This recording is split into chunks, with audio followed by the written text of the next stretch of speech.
Hello అండి అందరికి. మొన్న ఒక వీడియోలో యూట్యూబ్ స్టార్ట్ చేయడానికి ఎమోషన్స్ ఫీలింగ్స్ అలా చాలా ఉన్నాయండి అని చెప్పాను కదా. అప్పటి నుంచి ఆ ఊస్ ఎత్తిందే లేదు.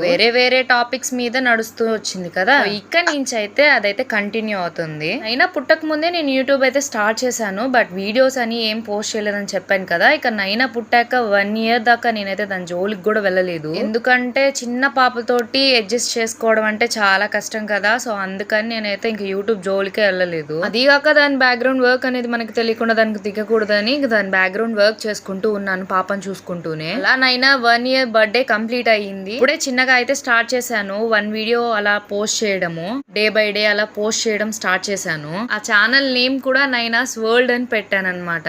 వీడియోస్ పోస్ట్ చేశాక ఒక 12-13 వీడియోస్ దాకా కూడా వ్యూస్ అనేవి సరిగ్గా పెరగలేదు. సబ్స్క్రైబర్స్ కూడా ఎవ్వరూ చేసుకోలేదు. ఇంకేముంది, నా ఆతృత తెలిసిందే కదా. ఒక్క వీడియోని 10-20 సార్లు చూసుకునేది.